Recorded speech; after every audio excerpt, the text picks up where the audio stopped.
Hey, what's up, everybody? I'm here to give you guys my Marquee matches reviews.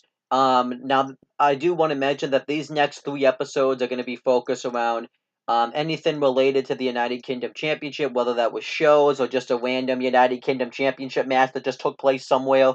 The reason is because at the time they aired these out, they were doing this to kind of get people excited for the United Kingdom Championship tournament coming this year, but the reason I never got around to doing it was because I was just too damn busy. So now I'm pretty much just doing this, just for the fuck all of it. So let's just get right into talking about this.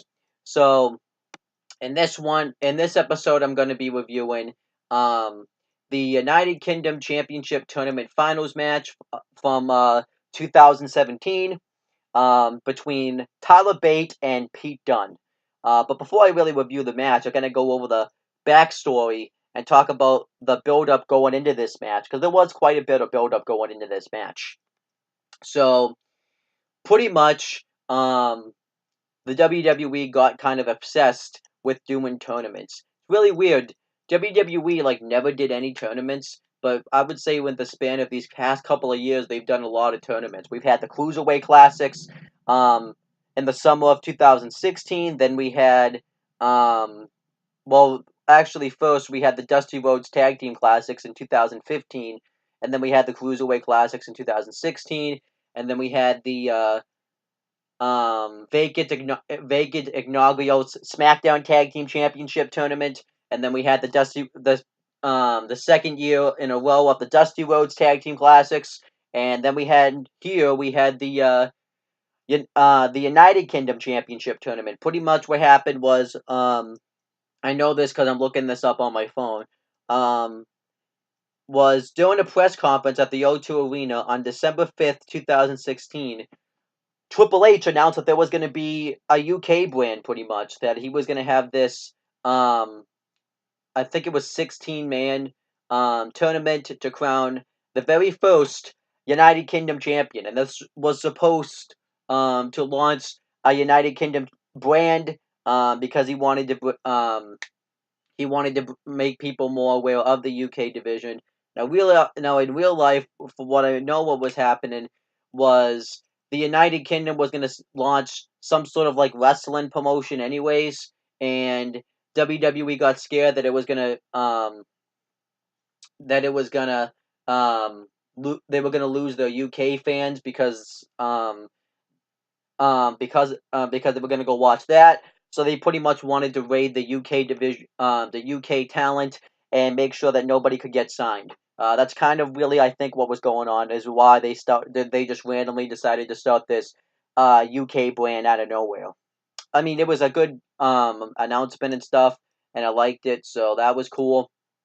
But they announced that the UK championship, they were going to have an inaugural United Kingdom champion, and there was going to be a tournament that was going to take place on the January 14th and 15th of 2017, that was going to air on the WWE Network, which um, is what reviewing. I'm reviewing the finals of that match, and yeah, that's pretty much what happened. And it was a total. I believe it was a total. Let me just make sure. It was a total of 1, 2, 3, 4, 5, 6, 7, 8, 9. It was a total of 16 competitors. Um, so yeah, it was a total of 16 competitors, and now let's kind of go through what was going on with each of these superstars. Now, each of these superstars kind of had their own paths going into the United Kingdom Championship. Pete Dunne was this heel that just wanted to absolutely destroy everybody, um, and pretty much would do whatever it takes to become the first ever United Kingdom Championship. Tyler Bate was a young 19-year-old who wanted to do it the right way, and they both kind of had different paths going into the United Kingdom Championship Tournament finals. Um, let's go over Pete Dunne's first.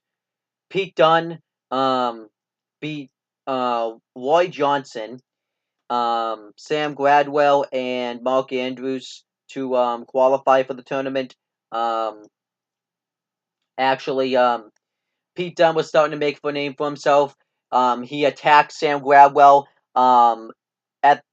at the end of the night of night one of the United Kingdom Championship, and then um, also before after Tyler Bate had his semifinals match, he attacked him. So Pete Dunne was just looking like a they were really making a name was really just making a name for himself going into this tournament. I really liked the presentation of Pete Dunne. He was probably one of the breakout stars of the 2017 United Kingdom Championship tournament.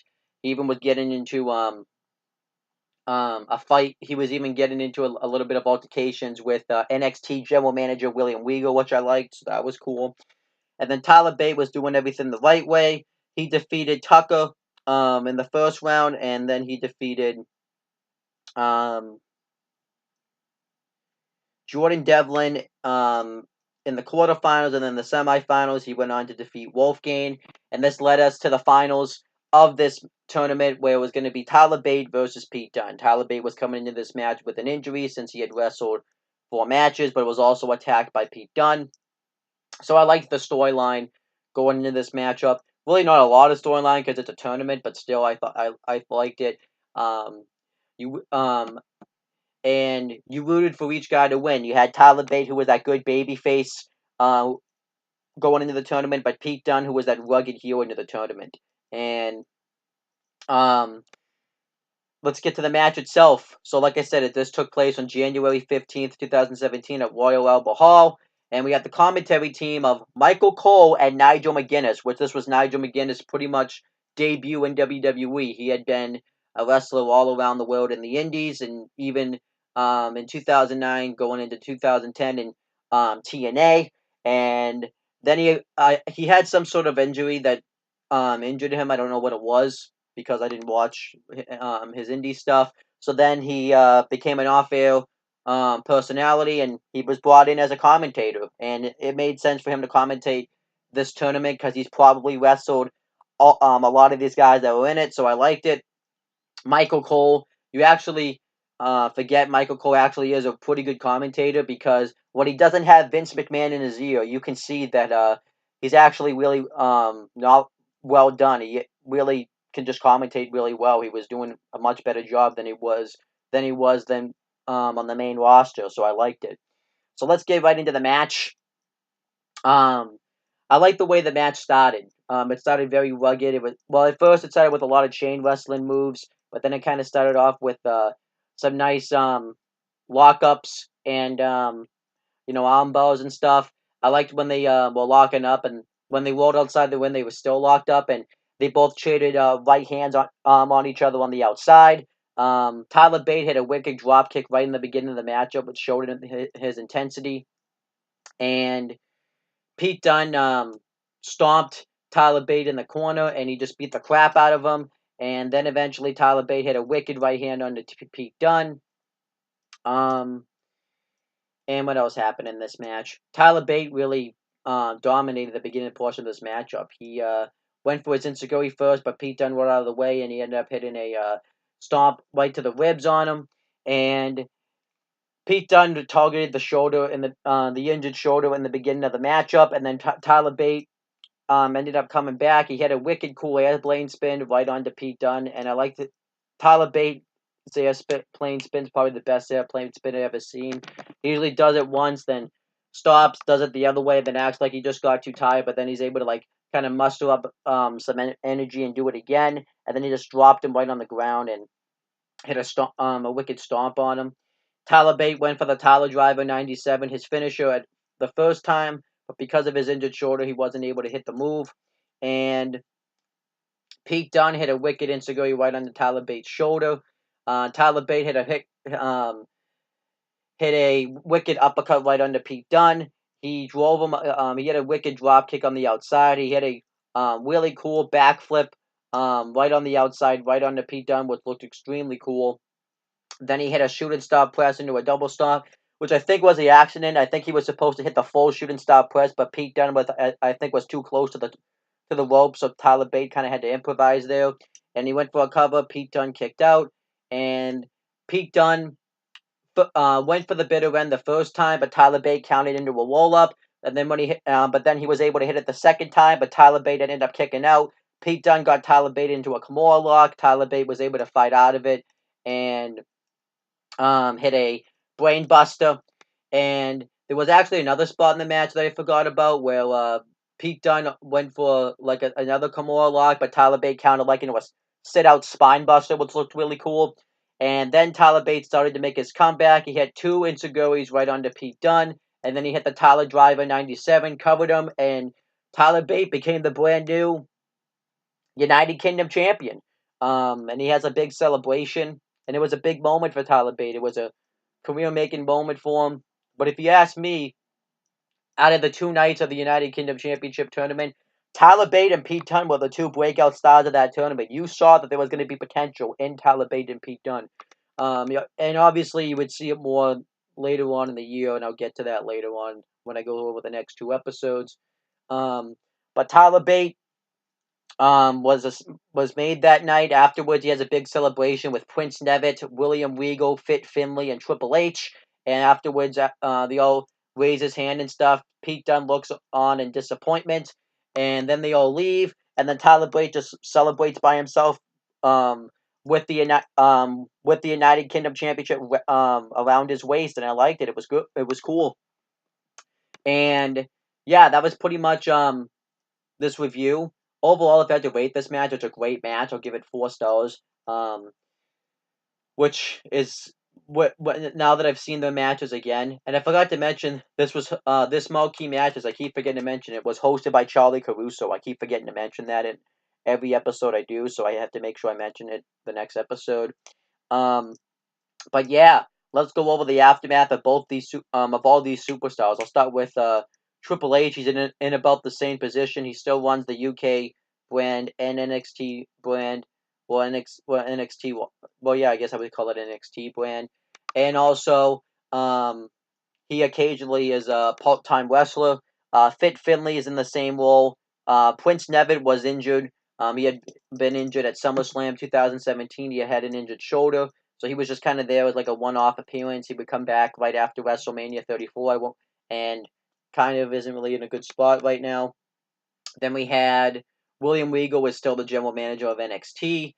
Michael Cole is the play-by-play guy on Monday Night Raw. He hasn't really done anything with the UK Championship tournament since. I kind of wish they would bring him back to do commentary for it because he did really well in the first go-around. And then Nigel McGuinness. Pretty much this was Nigel McGuinness' first commentary stint, and then obviously he came back, and now he's now he's the heel commentator in NXT. He was in NXT shortly after this. And then eventually he would go on to commentate for 205 Live, and obviously he does all the UK. Anytime they have like a UK show or anything like that, he's usually on board to do commentary for it, and so that's cool for Nigel McGuinness. He's probably one of the best commentators in WWE right now, if you ask me. I would say probably the third best commentator. And then as for just the UK brand, it pretty much hasn't been like really they didn't really do anything. It was just originally part of NXT, which I actually liked. I liked the fact that you saw it in NXT. But then we have but now in the United Kingdom Championship 2018, we it's gonna now be a brand. They announced they're gonna have the NXT UK brand. They have their own general manager, Johnny Saint, and they're gonna have UK Championship, women's and the tag team championships, and it's gonna be, I think, really cool. They're gonna have some tape-ins on, I think, July 28th and 29th. I could be wrong though, or 27th and 28th. It's like towards the end of this month, and I think that's really cool. And if you ask me, the UK brand I think is a really cool thing. Let's take a look at when Tyler Bate and Pete Dunne. They became probably the biggest. They're pretty much, I would say, the biggest stars of the UK brand. Tyler Bate would go on to have killer matches defending his UK title against the likes of Mark Andrews, Gentleman, Jack Gallagher, Trent Seven, and then eventually in the best match WWE match of 2017 at NXT Takeover Chicago when he lost it to Pete Dunne.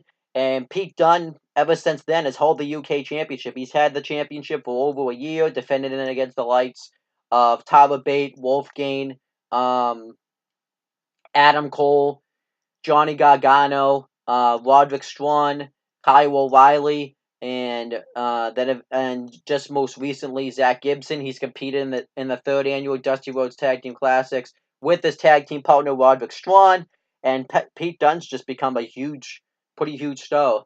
Other huge stars that have come out of the UK brand, what I would say, Mark Andrews. He's really made himself really well known, having killer matches with Pete Dunne and Tyler Bate, and Trent Seven was recently just the NXT Tag Team Champions with Tyler Bate, and who else would I say was has become a pretty big star. Recently, um we just saw the Travis Banks. We just saw Zach Gibson.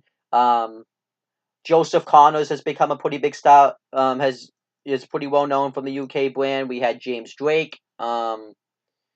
Jordan Devlin, we've seen some really good wrestlers out of the UK Championship tournament, so I think it's been a really big success. We've seen Lugaro. So I manage. Who else have we seen? There's somebody else I know. I just want to make sure I get it right. We've seen Ashton Smith, um, Flash Morgan Webster just recently, Joe Coffey, um,